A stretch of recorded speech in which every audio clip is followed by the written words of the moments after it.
नमस्कार, जन उत्तराखंड बुलेटिन में आप सभी दर्शकों का हार्दिक स्वागत है और आपके साथ मैं जुड़ी हूं लीजा। खबरों पर बात करेंगे, लेकिन उससे पहले एक नजर हेडलाइंस पर।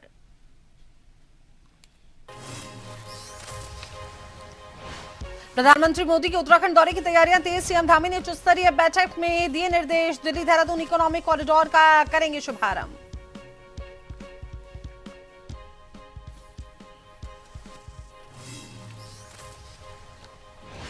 मुख्यमंत्री धामी का एक दिवसीय चंपावत दौरा। हुड्डी नदी पर जन सहभागिता संरक्षण अभियान में होंगे शामिल। आमजन से करेंगे संवाद।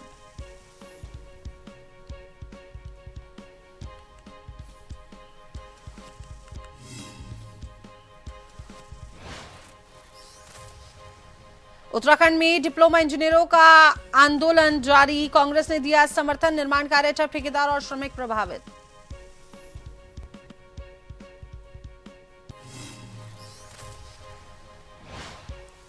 उपनल और वन विभाग के श्रमिकों के मामले में हाईकोर्ट सख्त। कार्मिक सचिव शैलेंद्र बगोली को कोर्ट में पेश होने के आदेश। वर्षों से नियमितीकरण नहीं होने पर उठे सवाल।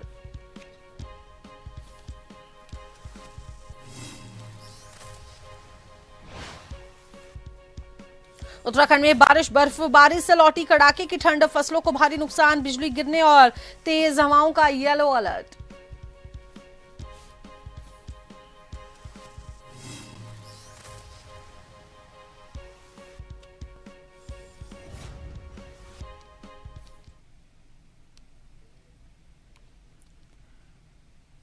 मुख्यमंत्री पुष्कर सिंह धामी अपने विधानसभा क्षेत्र चंपावत के नेपाल सीमा से लगे बनबसा क्षेत्र के एक दिवसीय दौरे पर रहेंगे।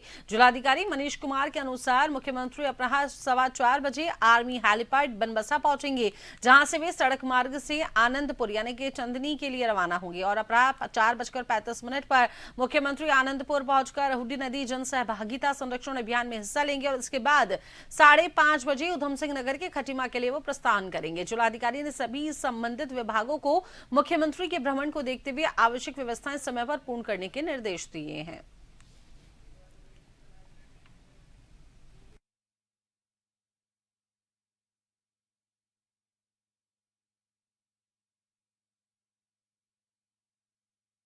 कैप्टन विकास गुप्ता जी को।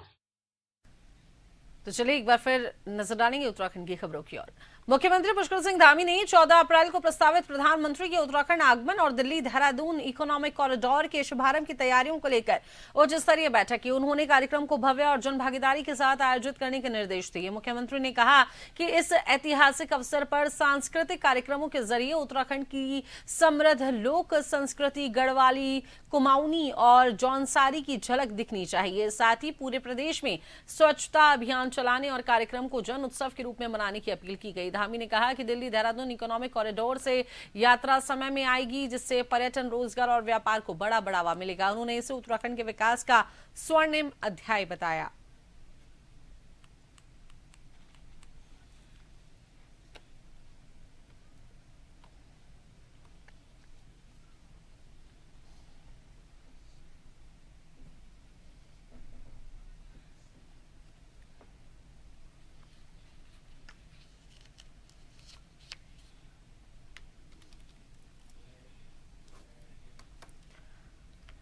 तो वहीं बात अगली खबर को लेकर। उत्तराखंड डिप्लोमा इंजीनियर महासंघ का 27 सूत्रीय मांगों को लेकर 23 मार्च से मंगलवार को 16वें दिन भी ये जारी रहा और सरकार की ओर से अब तक कोई ठोस पहल न होने से इंजीनियरों में नाराजगी बढ़ती जा रही है और आंदोलन उग्र होता जा रहा है। आंदोलन के चलते जिले में विकास कार्य बुरी तरीके से प्रभावित हो रहे हैं। सिंचाई, लोक निर्माण, लघु सिंचाई, ग्रामीण निर्माण और जिला पंचायत आवास विकास और उरेडा के बाद अब जल निगम और जल संस्थान के इंजीनियर भी आंदोलन में शामिल हो गए हैं। इसी बीच कांग्रेस ने भी आंदोलन को समर्थन दिया है। जिलाध्यक्ष चिराग फरत्याल धरनास्थल पर पहुंचे इंजीनियरों की मांगों को जायज बताया। महासंघ अध्यक्ष गोपाल काला कोटी के नेतृत्व में चल रहे आंदोलन को आम लोगों का भी समर्थन मिलने लगा है। महासंघ ने चेतावनी दी है कि मांगे पूरी नहीं होने तक आंदोलन जारी रहेगा। तो वहीं हड़ताल के चलते निर्माण कार्य ठप होने से ठेकेदारों और श्रमिकों पर भी असर पड़ रहा है।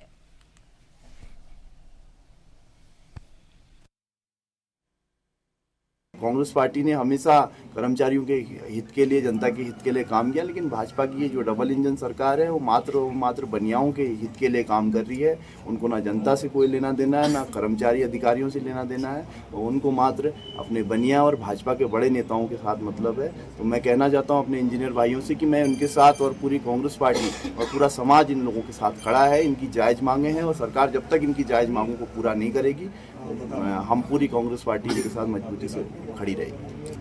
अभी तक सरकार द्वारा कोई ऐसा वो दिया नहीं गया संकेत कि मांगे मानी जाएंगी, परंतु जो अभी तक यह है विकास कार्य बिल्कुल ठप पड़े हैं और इसके दूरगामी जो परिणाम होने हैं वो सरकार के लिए बहुत नुकसानदायक होने हैं। परंतु पता नहीं क्यों सरकार बिल्कुल इस चीज़ से निश्चिंत है। वही स्थिति हो गई है कि राजा मस्त, जनता त्रस्त और कर्मचारी पस्त। आज हमारी उत्तराखंड डिप्लोमा इंजीनियर महासंघ के बैनर तले इस आंदोलन कार्यक्रम का 16वां दिन है और सारे के सारे इंजीनियर जो है यहाँ पे 16 दिन से लगातार बैठ रहे हैं और सरकार की ओर से कुछ सकारात्मकता आई है और माननीय मुख्यमंत्री द्वारा भी हमें बताया गया है कि हमारी जो मांगे हैं, जायज़ मांगे हैं, उनमें वो शीघ्र ही उनका समाधान निकालेंगे। उत्तराखंड उच्च न्यायालय ने उपनल संविदा कर्मचारी संघ और वन विभाग में वर्षों से कार्यरत दैनिक श्रमिकों को नियमित नहीं किए जाने के मामले में दायर अवमानना याचिका पर सुनवाई की। न्यायमूर्ति आलोक कुमार वर्मा की खंडपीठ ने सुनवाई के दौरान कार्मिक सचिव शैलेंद्र बगोली को 20 अप्रैल को वर्चुअली माध्यम से कोर्ट में पेश होने के निर्देश दिए हैं और मामले की अगली सुनवाई अब 20 अप्रैल को होगी।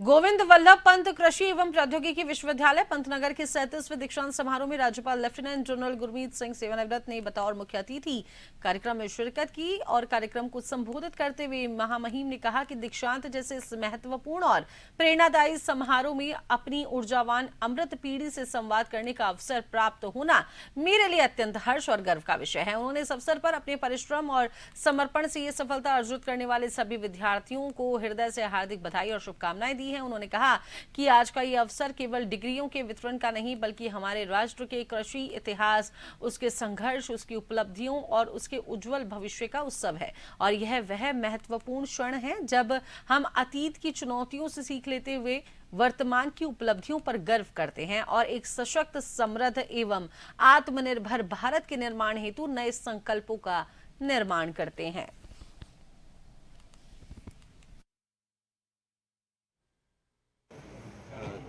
जीबी पंत कृषि और कृषि विश्वविद्यालय का, रिसर्च एंड टेक्नोलॉजी यूनिवर्सिटी का आज 37th कॉन्वोकेशन डे था। आज 1395 को डिग्री हासिल की और 35 को गोल्ड मेडल और बाकी मेडल के साथ में नवाजा गया। लेकिन सबसे अत्यंत खुशी हुई कि आज जो शुरुआत के अंदर में एक स्टूडेंट मार्ट लगाया था, ये बहुत ही सुंदर पहल और इनिशिएटिव है। स्टूडेंट्स ने अपने आप से किस प्रकार से मिलेट और बाकी कृषि उत्पादनों से मार्केट के अंदर में, फूड प्रोसेसिंग के अंदर में किस प्रकार से क्रांति लाई जाए। पिथौरागढ़ जिले के मदकोट से दिल्ली की ओर जा रही कार लोहाघाट चंपावत राष्ट्रीय राजमार्ग में चंपावत के तिलौन के पास अचानक ब्रेक फेल होने से अनियंत्रित होकर पहाड़ी से जा टकराई। दुर्घटना में कार में सवार पति पत्नी घायल हो गए। घायल दंपति को वहां से गुजर रहे भाजपा नेता मोहित पाठक ने अपने वाहन में उपचार के लिए चंपावत जिला अस्पताल वो लेकर पहुंचे और सूचना पर चंपावत पुलिस घटनास्थल पर पहुंची। दुर्घटना के कारणों की जांच जारी है। चंपावत जिला चिकित्सालय में डॉक्टर तनिषा के द्वारा दुर्घटना में घायल दोनों लोगों का उपचार किया गया। उन्होंने बताया कि दोनों की जो हालत है वो खतरे से फिलहाल बाहर है और घायलों के पेट व सर पर चोट आई है जिनका उपचार जारी है।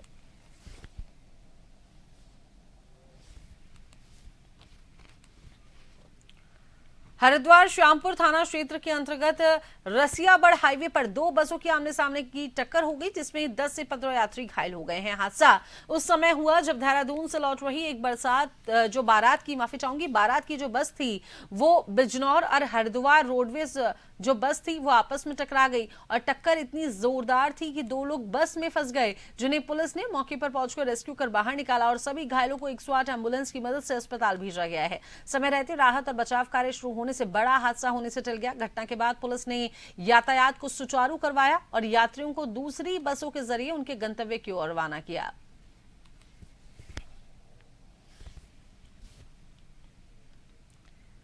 तो चलिए इसी बीच वक्त चला है एक छोटे से ब्रेक का।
ब्रेक के बाद एक बार फिर से स्वागत है। खबरों के सिलसिले को आगे बढ़ाएंगे, बात कर लेते हैं हरिद्वार की। तो हरिद्वार में कुंभ मेला 2027 की तैयारियों ने रफ्तार पकड़ ली है। मेला प्रशासन व्यवस्थाओं को दुरुस्त करने में जुट गया है। कुंभ 2027 को लेकर मेला प्रशासन ने सड़कों, चौराहों और पार्किंग व्यवस्थाओं को चाक चौबंद करने की मुहिम को अब तेज कर दिया है। मेला अधिकारी सोनिका ने विभिन्न क्षेत्रों का निरीक्षण किया। अधिकारियों को सभी कार्य समय सीमा में पूरा करने के निर्देश दिए हैं। हर की पौड़ी, कावड़ पटरी मार्ग, तो वहीं बहरदराबाद और साथ ही बाईपास समेत कई क्षेत्रों का जायजा उन्होंने लिया। सफाई, अतिक्रमण हटाने और साथ ही साथ पार्किंग व्यवस्था सुधारने पर विशेष जोर दिया गया। साथ ही मेलाधिकारी ने गुरुकुल कांगड़ी विश्वविद्यालय के संग्रहालय का भी निरीक्षण किया और कुंभ के दौरान श्रद्धालुओं को वहां आकर्षित करने की बात कही।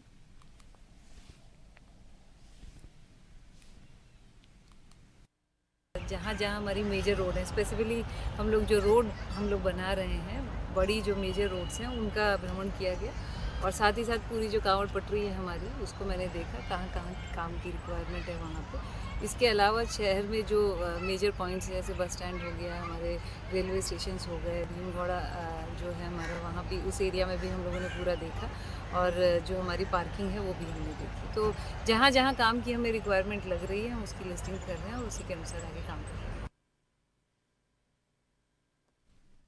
रुड़की के लडौरा नगर पंचायत की बोर्ड बैठक में विकास को लेकर कई अहम फैसले लिए गए हैं। बैठक में खानपुर विधायक उमेश कुमार की मौजूदगी रही, जहां हर वार्ड में विकास कार्यों को तेज करने के लिए सभासदों को 5-5 लाख रुपए देने का निर्णय लिया गया है। सफाई व्यवस्था को मजबूत करने के लिए 3 नए कूड़ा वाहन भी हरी झंडी दिखाकर रवाना किए गए हैं। साथ ही कंट्रोल पैनल सिस्टम के तहत पूरे कस्बे में आधुनिक रोशनी व्यवस्था के लिए करोड़ों रुपए की योजना को मंजूरी दी गई है। सार्वजनिक सुविधाओं के विकास के लिए भी अलग से बजट तय किया गया है और बैठक के दौरान कुछ मुद्दों पर बहस भी हुई, लेकिन विधायक ने हस्तक्षेप कर माहौल शांत कराया। विधायक उमेश कुमार ने कहा कि क्षेत्र का विकास सभी की साझी जिम्मेदारी है और आने वाले समय में किए जा रहे कार्य जमीन पर नजर आएंगे।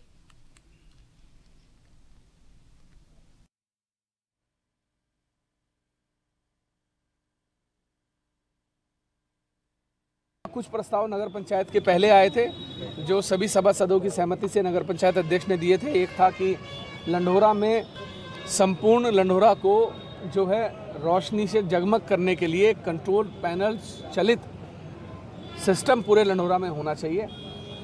वो प्रस्ताव मेरे द्वारा सरकार को दिया गया था, जो सिर्फ हरिद्वार में मात्र एक नगर पंचायत को 2,52,00,000 रुपए की योजना स्वीकृत की है। 1 करोड़ रुपए जारी हो गया है। लोगों के लिए एक सार्वजनिक स्थल बनना था जिसके लिए 1 करोड़ रुपए जारी हो गया है, जिसमें से 20 लाख की पहली किस्त जारी हो चुकी है। तीसरी बात, नगर पंचायत लंढोरा के सभी सम्मानित सदस्यों द्वारा एक प्रस्ताव दिया गया था कि उनकी वार्ड में मेरे द्वारा काम कराया जाए। उस प्रस्ताव को भी स्वीकृत कर दिया, जिसमें 5-5 लाख रुपए प्रत्येक सभासद को मेरे द्वारा जारी कर दिए गए हैं। 45 लाख रुपए के काम मेरे द्वारा निधि द्वारा दिए गए हैं। 3 गाड़ियां कूड़ा निस्तारण के लिए, क्योंकि सबसे बड़ी समस्या लंढोरा में कूड़ा निस्तारण की हो रही थी।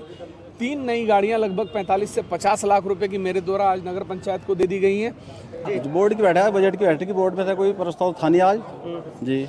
हमने माननीय विधायक जी को 6 प्रस्ताव दिए थे मई 2025 में। 6 प्रस्ताव से 3 तो मंजूर हो गए। उसमें एक तो हमारा ये था इसकी स्ट्रीट लाइट का 2.5 करोड़ रुपये का हमारा स्वीकृत हो गया। एक था हमारा क्या नाम इसका गाड़ी का, 3 गाड़ी विधायक जी ने हमें दिए 50 लाख के आसपास की। एक हमारा था स्कूल का, उसका उच्चीकृत का भी शायद अप्रैल के मई में हमारा एडमिशन शुरू हो जाएंगे उसमें।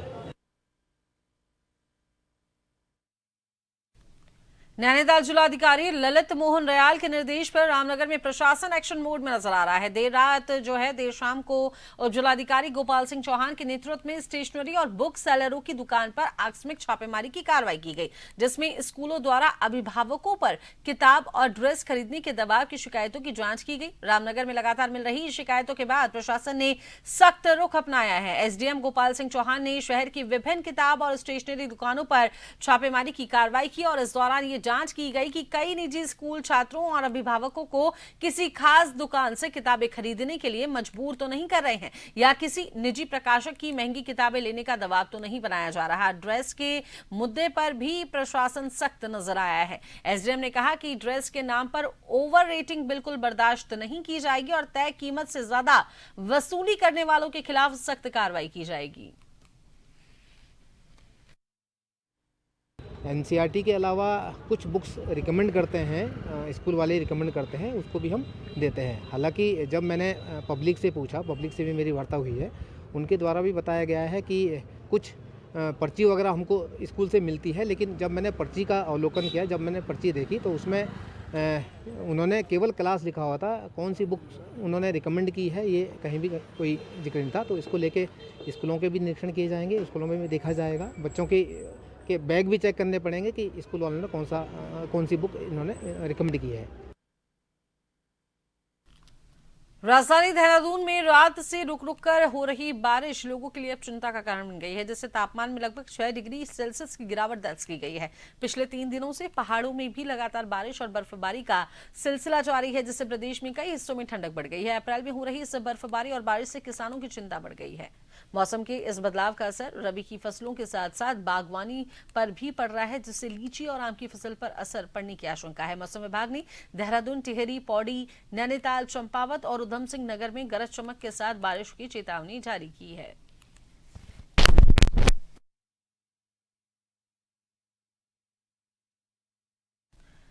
हरिद्वार जिले में लगातार बारिश की वजह से ग्रामीण इलाकों में किसानों की चिंता अब बढ़ गई है। गेहूं की फसल जहां पकने के कगार पर थी, तो वहीं बारिश और तेज हवाओं ने फसल को नुकसान पहुंचाया है। किसानों का यह कहना है कि पिछले 1 महीने से फसल पकने की प्रक्रिया चल रही थी, लेकिन बारिश से फसल गिर गई है, जिससे दाना काला पड़ने और भूसा खराब होने की आशंका है। तो वहीं गन्ने की बुआई भी इससे प्रभावित हुई है। किसान अब सरकार से मुआवजे की मांग कर रहे हैं। रात की जो बारिश हुई है उससे और यथास्थिति बहुत खराब हो चुकी है। गेहूं की जो बैल है उनका जो दाना है वो बहुत काला पड़ चुका है और फसल बिल्कुल पूर्ण रूप से बर्बाद हो चुकी है। और जैसा भी गन्ने की बुआई चल रही थी ये भी काफ़ी रूप से बहुत प्रभावित है, क्योंकि अब मौसम बार बार ऐसे पलट रहा है। किसान बोते हैं गन्ना और मैड़ा मार देते, उसके बाद जो बारिश होती है उसके बाद उस पर रपड़ा लग जाता है, जिस कारण किसानों का जो गन्ना बुआई का वो नहीं निकल पाता पूर्ण रूप से और कांचियाँ खराब हो जाती है। किसान के सामने बिल्कुल आर्थिक संकट इतना खड़ा हो चुका है कि वो कुछ कर ही नहीं सकता, सिवाय सरकार इसकी मदद करे, कुछ मुआवजा देवे तो किसान के लिए अगली फसल अपना पेट पालना ये कुछ आसानी की तरफ हो सकता है।